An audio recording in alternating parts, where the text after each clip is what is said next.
అధికార కూటమిలోని పార్టీలోకి వైసీపీ నుంచి వలసలు జోరు ఏమాత్రం తగ్గడం లేదు. ముఖ్యంగా వైసీపీలో అగ్రనేతలకు చెందిన నియోజకవర్గాల్లోని కీలక నేతలు, వారి ప్రధాన అనుచరులు పార్టీలు మారుతున్నారు. సోమవారం దాదాపు 38 మంది వైసీపీ నాయకులు, వారి ప్రధాన అనుచరులు జనసేన పార్టీలో చేరారు. జనసేన పార్టీలో చేరబోతున్న మీ అందరికీ హృదయపూర్వక స్వాగతం. పీలేరు లీడర్స్ గోపి గారు, అజయ్, రాము గారు, అలాగే పొంగనూరు లీడర్స్ సోమశేఖర్, శివకుమార్, పవన్ కుమార్ గారు, చంద్రగిరి లీడర్స్ చంద్రమౌళి, హుసేన్ బాషా, సాయి కుమార్, శేషాద్రి, శశికుమార్, సునీల్, కిషోర్, ప్రసాద్, సుబ్రహ్మణ్యం, రవికుమార్, అలాగే నందిగామ లీడర్స్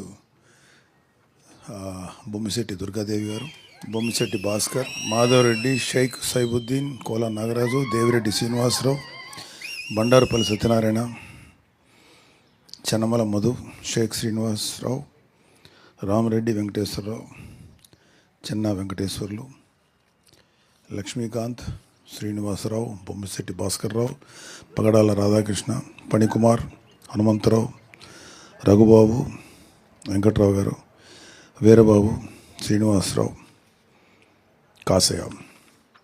మీ అందరికీ జనసేనలోకి హృదయపూర్వక స్వాగతం.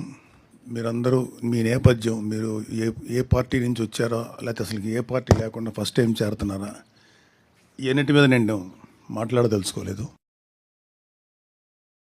ఖచ్చితంగా జనసేన పార్టీ అంటే ఒక ఖచ్చితమైన డిసిప్లిన్ ఉంటుంది. మా అందరి ఫస్ట్ ఏజెండా ప్రజల వెల్ఫేరు, ప్రజల బాగోగులు చూడటం. ఇది మాకు మా నాయకుడు శ్రీ పవన్ కళ్యాణ్ గారు చాలా గట్టిగా నేర్పించినటువంటి పాఠం. లేకపోతే ఆయన ఆశయాలు మా మీద బాగా పనిచేసి ఇలా చేశారు. వారి అడుగుజాడలను మేము అందరూ నడుస్తున్నాం. సో మీ ఫస్ట్ ప్రయారిటీ, ఎవరైతే జనసేనలో చేరబోతున్నారో, మీ ఫస్ట్ ప్రయారిటీ మనల్ని నమ్ముకోనో లేకపోతే అవసరంలో ఎవరైనా ఉన్నారో వాళ్ళకి మన శాయశక్తుల ఎంతవరకు సర్వీస్ చేయాలో అది ఆలోచించాలి. అంతేగాని జనసేనలో చేరుతున్నాం, ప్రభుత్వంలో మనం ఉన్నాం కాబట్టి జనసేనలో చేరి మనం కూడా అడ్వాంటేజ్ పొందాం అనుకుంటే, మేబీ ఎవరికైనా ఏదైనా అవసరం ఉండి ప్రభుత్వం వైపు ఉంటే అది డెఫినెట్గా చేస్తాం. కానీ కేవలం నాకు ఏం జరుగుతుంది, నాకేం చేసుకోవాలనే ఆలోచనతో మీరు ఎవరైనా ఉంటే మాత్రం అలాంటి ఆలోచనలు దయచేసి పక్కన పెట్టండి. అంతకుముందు మీరున్న ఏ పార్టీలు ఉన్నారో నాకు తెలీదు. సో నేను ముఖ్యంగా నేను ఇప్పుడు మిమ్మల్ని ఎవరిని అడగదలుచుకోలేదు, కానీ వైసీపీ నుంచి వచ్చే ఎవరికైనా సరే ముందు చెప్పాల్సింది ఏంటంటే, సెల్ఫ్ పక్కన పెట్టండి. మనం ఏం చేయగలుగుతాం అదే ముఖ్యం. అలాగే పార్టీ వాల్యూస్ని, ప్రెసిడెంట్ గారి యొక్క ఐడియాలజీని, ఆయన యొక్క ఆలోచనల్ని ప్రజల్లో తీసుకెళ్ళగలటం అనేది మనందరి బాధ్యత. సో ఇక్కడ ఎక్కడ కూడా వ్యక్తిగత ప్రిఫరెన్సెస్కి కానీ నాకేంటి అనే ఆలోచనలు కానీ తావలేదు. మనం ఏం చేయగలుగుతాం ప్రజలకి, అవసరం వచ్చినప్పుడు అధికారం మన చేతిలో ఉంది కాబట్టి తద్వారా ఏమన్నా మంచి పనులు చేయగలుగుతామా, ఫస్ట్ దృష్టి దీని మీద పెట్టండి. మేమందరం కూడా గత 10 ఏళ్ళు దాటిపోయింది జనసేనలో చేరి.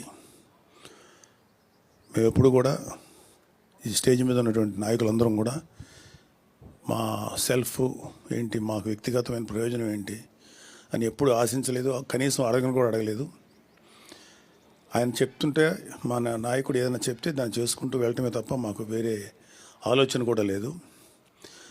ఆయన పలానా పని మీరు చేయండి, లేకపోతే ఈ బాధ్యత అప్పగిస్తే ఆ బాధ్యత ప్రకారం చేసుకెళ్ళటం తప్ప మాకు వ్యక్తిగతమైనటువంటి ఎటువంటి ప్రిఫరెన్సెస్ లేవు. మేము ఇంకేదన్నా ఎవరికన్నా అవసరం ఉంది, వీళ్ళకి పలానా పని చేయాలి, పాపం ఎవరో ఒక ఇష్యూస్ ఉన్నాయి, వాళ్ళ మీద అన్యాయంగా ఏదో జరిగింది, అలాంటివి ఏమన్నా ఉంటే అప్పుడు ఖచ్చితంగా అది పెద్ద విషయం అయితే ప్రెసిడెంట్ గారి దగ్గరికి తీసుకెళ్తాం. లేదు అంటే మా స్థాయిలో చేయగలిగినంత వరకు చేసి వాళ్ళకి ఉపయోగపడటానికి ప్రయత్నిస్తాం. అలాగే జనసేనలో మీరందరూ కూడా మంచి బాధ్యతతో ప్రవర్తించి బాధ్యతతో కనుక వ్యవహరిస్తే మంచి నాయకులు కాగలుగుతారు. ఇక్కడ ఒకే ఒక జనసేనకు ఉన్నటువంటి ఒకే ఒక పెద్ద ప్లస్ ఏంటంటే జనసేనలో పనిచేసే ప్రతి ఒక్కరు కూడా అత్యున్నతమైన స్థానానికి వెళ్ళటానికి ఈ పార్టీ సరైనటువంటి అవకాశం కల్పిస్తుంది. ఎవరైనా సరే పవన్ కళ్యాణ్ గారి లాగా ఇంకా భవిష్యత్తులో ఆయన అత్యున్నతమైనటువంటి శిఖరాలు చేరాలని అందరూ తెలుసు. సో మీరు ఎవరైనా సరే ఏ స్థాయికైనా వెళ్ళొచ్చు. ఇక్కడ మావాడ, మా ఇంటి కురోడా, లేకపోతే మా అన్నయ్య, మా తమ్ముడు, అవన్నీ సెకండరీ. సో మేము ఎప్పుడు కూడా ఎటువంటి స్వార్థపూరితమైన ఆలోచనలు లేకుండా పనిచేసాం కాబట్టి ప్రతి వాళ్ళకి అవకాశం ఉంటుంది. ఇక్కడ ప్రతి వాళ్ళు మంచి స్థాయికి చేరడానికి సరైనటువంటి అవకాశం జనసేన కల్పిస్తుంది. ప్రొవైడెడ్ మీరు నిజాయితీగా నిస్వార్థంగా ప్రజలకు సేవ చేస్తే మీకు తెలియకుండానే మీరు మంచి పొజిషన్స్కి వెళ్తారని చెప్పి నేను నమ్ముతున్నాను. సో మీరందరూ కూడా మంచి సేవ చేయండి. అలాగే ఎటువంటి కాంట్రవర్సీస్ కానీ గొడవలు కానీ వెళ్ళకండి. అన్లెస్ పార్టీ అధిష్టానం ఇలా ఉండండి, ఇలా చేయండి ఆదేశిస్తే దాని ప్రకారం చేయాలి తప్ప వ్యక్తిగతంగా మన నిర్ణయాలకు కానీ అవి కానీ పార్టీ మీద రుద్దకుండా పార్టీ ఆలోచనల్ని, పార్టీ ఆశయాలను మాత్రమే ప్రజల్లో తీసుకెళ్దాం. సో వన్స్ అగైన్ మీ అందరికీ పార్టీ నుంచి